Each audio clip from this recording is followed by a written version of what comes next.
ప్రభువును మన రక్షకుడైన యేసుక్రీస్తు గణనామంలో ఎంఆర్స్ టీవీ ప్రేక్షకులందరికీ మా హృదయపూర్వకమైన వందనాలు తెలియజేస్తున్నాం. అందరూ బాగున్నారా? మీరు, మీ పిల్లలు, మీ కుటుంబాలు ఆరోగ్యంగా ఉన్నాయా? ప్రభునందు ప్రియులరా, మనం ఆశించి ప్రార్థించిన విధంగా క్రీస్తు జీవిత చరిత్ర ఈ అంశాన్ని మనం ధ్యానం చేయడానికి ప్రభు కృప చూపి ఉన్నారు. ఈ ప్రత్యేకమైన సమయంలో ఈ అంశంలో యేసుక్రీస్తు వారు ఏమై ఉన్నారు, కొన్ని విషయాలు ప్రారంభ అంశంలో మనం నేర్చుకుందాం. యేసుక్రీస్తు వారు దేవుడు.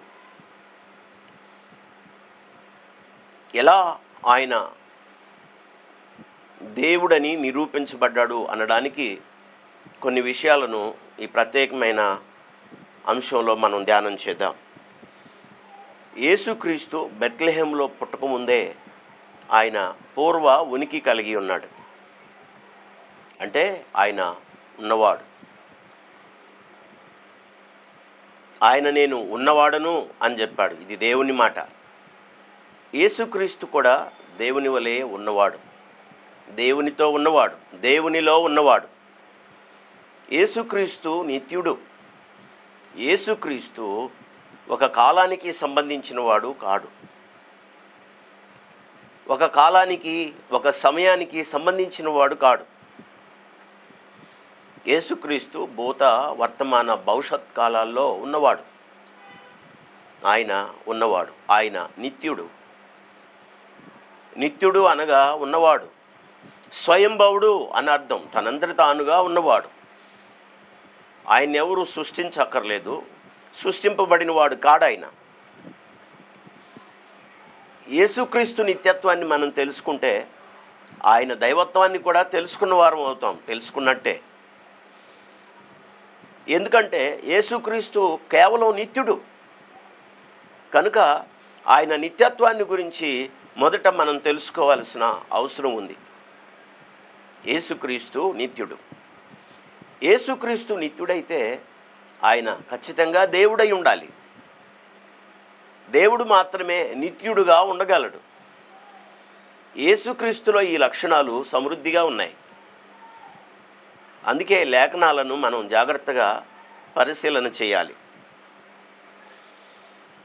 యేసుక్రీస్తు నిత్యుడని లేఖనాల ఆధారంగా ఆయన ఉనికిని మనం చూడగలుగుతాం. ఈ భూమిపైకి శరీరధారిగా రాకముందే ఆయన ఉనికి కలిగి ఉన్నాడు. యేసుక్రీస్తు మానవుడిగా కూడా ప్రత్యేకమైన వాడు. మానవులందరికీ ప్రారంభం జననం. కానీ యేసుక్రీస్తు జన్మించకముందే పూర్వపు ఉనికి కలిగి ఉన్నాడు. యేసుక్రీస్తునకు దేవునిగా ప్రారంభం లేదు. ఆయనకి ప్రారంభం అంటూ లేదు.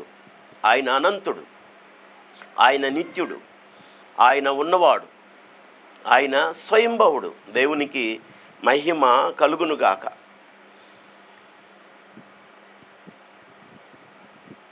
ఒకవేళ క్రీస్తునకు ప్రారంభం అనేటువంటిది ఉంటే ఆయన దేవుడుగా ఉండలేడు, దేవుడు కాలేడు. ఈ విషయాలు మనం గమనించాలి. ఆయన మానవత్వానికి మాత్రమే ఆయన జననంలో ప్రారంభం కనబడుతుంది మనకి. దేవునిగా ఆయనకి సమయం, ప్రారంభాలంటూ ఏం లేవు. ఆయన నిత్యుడు, ఆయన ఉన్నవాడు, ఆయనకి ప్రారంభం అంటూ ఏదీ లేదు. యేసుక్రీస్తు వారు ఒకవేళ నిత్యుడు కాకపోతే ఆయన దేవుడు కాడు, కాలేడు. ఆయన దేవుడు కాకపోతే సృష్టికర్తగా ఉండలేడు, విమోచనకర్తగా ఉండలేడు.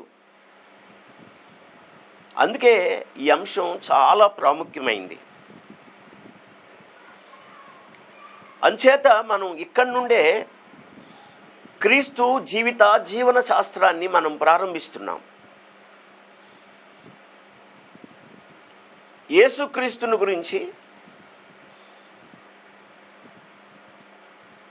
ఆయన స్వయంగా తనను గురించి స్వయంగా ఆయన యొక్క సాక్ష్యాన్ని మనం వింటాం.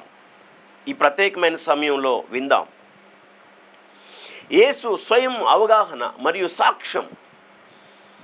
ఈ లోకంలో కొందరు ఆయన్ని ప్రశ్నిస్తున్న సందర్భాలు, ఆయనతో మాట్లాడుతూ ఆయనతో వాదనలు చేస్తున్నప్పుడు, నువ్వెవరివి, నువ్వేమై ఉన్నావు అని ఆయనను అడుగుతున్న ప్రశ్నలకు ఆయన ఇచ్చిన జవాబు, ఆయన చెప్పిన సమాధానం, మనం నిత్యుడు, ఆయన అనంతుడు, ఆయన స్వయంభవుడు, దేవునితో దేవునిలో ఉన్నవాడు అని తెలుసుకోవడానికి ఆధారాలు దొరుకుతున్నాయి. వాక్య భాగాన్ని చూడాలని, చదవాలని నేను ప్రేమతో మీకు ఆహ్వానం తెలియచేస్తున్నాను. అప్పుడున్నటువంటి ప్రజలతో మాట్లాడుతున్న ఆయన ఈ మాట చెప్పాడు, నేను పరలోకము నుండి దిగి వచ్చిన వాడను అని. అంటే ఈ లోకంలో శరీరధారిగా ఉండక మునిపే నేను పరలోకంలో ఉన్నానని ప్రభు చెప్తున్నాడు. అంటే దేవుడున్న ప్రదేశంలో దేవునితో ఉన్నానని చెప్తున్నాడు. నేను పరలోకము నుండి దిగి వచ్చిన వాడను అంటే పైనున్నాడని, పరలోకంలో ఉన్నాడనే స్పష్టత ఈ వాక్యం ద్వారా మనకు అర్థమవుతుంది కదూ. పరలోకము నుండి దిగి వచ్చిన వాడను, ప్రత్యేకమైన కారణం చేత కారణజన్ముడుగా యేసుక్రీస్తు వారి లోకానికి వచ్చారు. అంత మాత్రమే కానీ ఆయన ముందు నుండి ఉన్నవాడని ఈ వాక్యం ద్వారా మనకు అవగాహన అవుతుంది. నేను పరలోకము నుండి దిగి వచ్చిన వాడను. అంతేకాదు, యోహాను సువార్త 3వ అధ్యాయం 13వ వచనంలో ఈ మాట చెప్పగా, యోహాను సువార్త 6వ అధ్యాయంలో 62వ వచనంలో మనుష్య కుమారుడు మునుపున్న చోటికి మళ్ళా ఎక్కి వెళుతున్నాడు. అంటే ఎక్కడి నుండి ఆయన దిగి వచ్చాడో, యేసుక్రీస్తు వారు శరీరధారిగా రాకముందు మునుపు అనగా పూర్వకాలంలో ఆయన ఏ ఉనికి కలిగి ఉన్నాడో అక్కడికి మరలా ఎక్కి వెళ్తున్నాడు అనే విషయాన్ని వాళ్ళకి తెలియజెప్పాడు. దాన్ని బట్టి మీరు తెలుసుకోండి నేనేమై ఉన్నాను అనేది. చాలా స్పష్టమైన విషయాన్ని ప్రభు అప్పుడున్న శాస్త్రులతోనూ పరిసయ్యులతోనూ విమర్శకులతోనూ మాట్లాడిన సందర్భం అది. ఇందును బట్టి కూడా మనకు అర్థమవుతుంది ఆయన పరలోకం నుండి వచ్చాడు, తిరిగి భూమి మీద నుండి తిరిగి మరలా పరలోకానికి వెళుతున్నాడు అనే విషయాన్ని ఆయన స్వయం సాక్ష్యం. యేసు స్వయం అవగాహన మరియు సాక్ష్యంలో ఆయన వారితో పలుకుతున్న మాటలు గమనించారా ప్రియులారా? యోహాను సువార్త 17వ అధ్యాయం 5వ వచనంలో ఈ మాట రాయబడింది, తండ్రి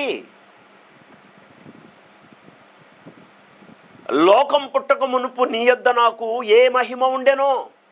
తండ్రి లోకము పుట్టక మునుపు నీ యొద్ద నాకు ఏ మహిమ ఉండెనో, ఆ మహిమతో ఇప్పుడు నన్ను మహిమపరచుము.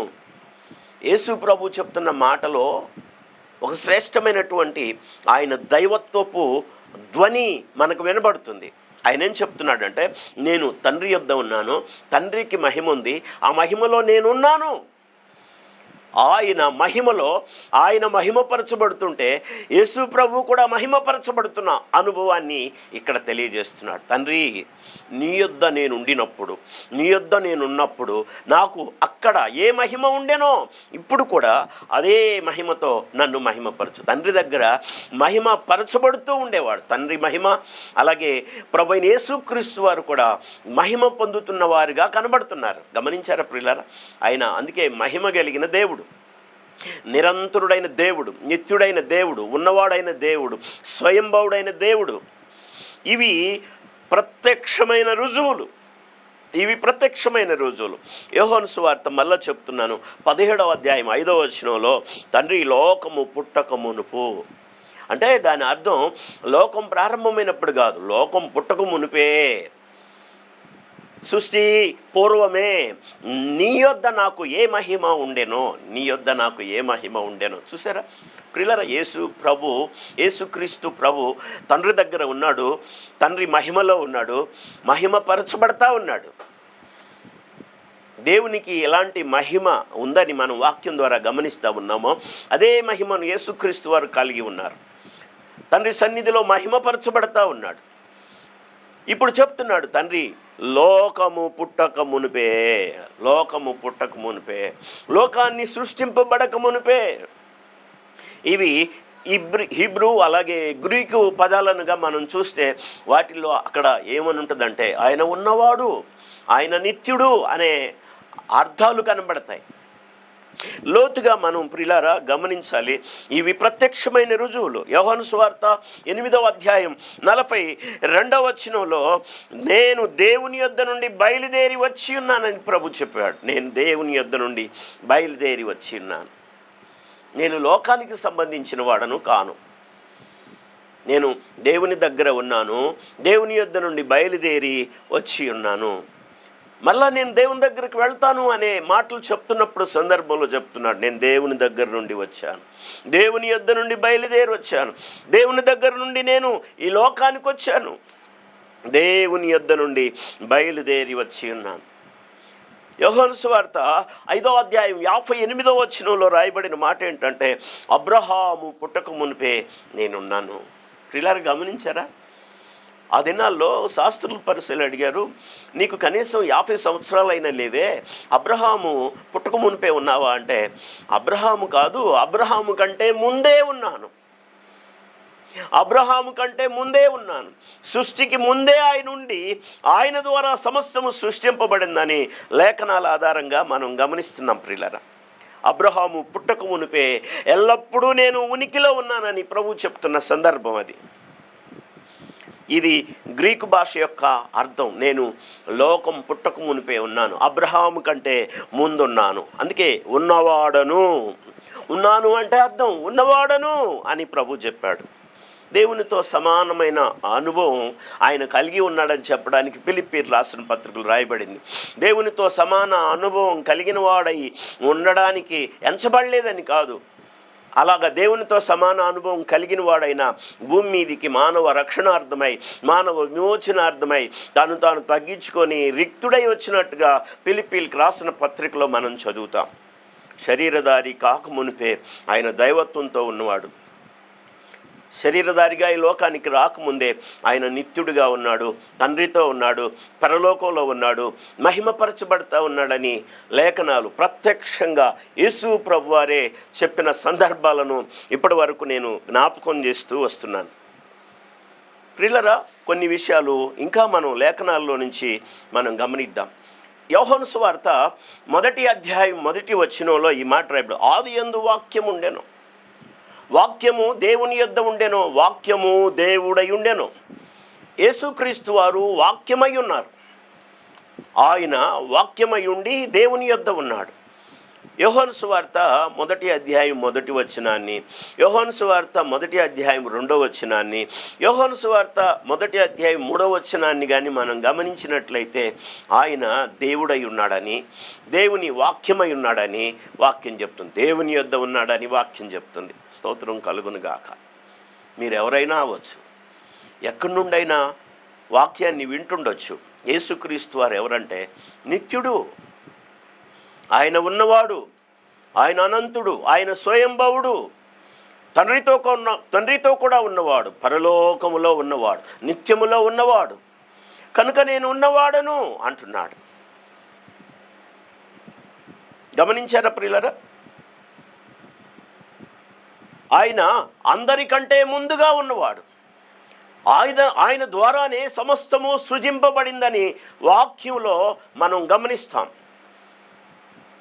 కొలస్సీలకు రాసిన పత్రికలో ఒక శ్రేష్టమైన అనుభవాన్ని మీకు నేను జ్ఞాపకం చేస్తాను. 1వ అధ్యాయం దయచేసి వాక్య భాగాన్ని చూడాలని, చదవాలని నేను ప్రేమతో మీకు ఆహ్వానాన్ని తెలియచేస్తూ ఉన్నాను. కొలస్సీలకు రాసిన పత్రికలో దయచేసి 1వ అధ్యాయంలో వాక్య భాగాన్ని అందరూ చూడడానికి నేను మిమ్మల్ని ఆహ్వానం తెలియచేస్తున్నాను.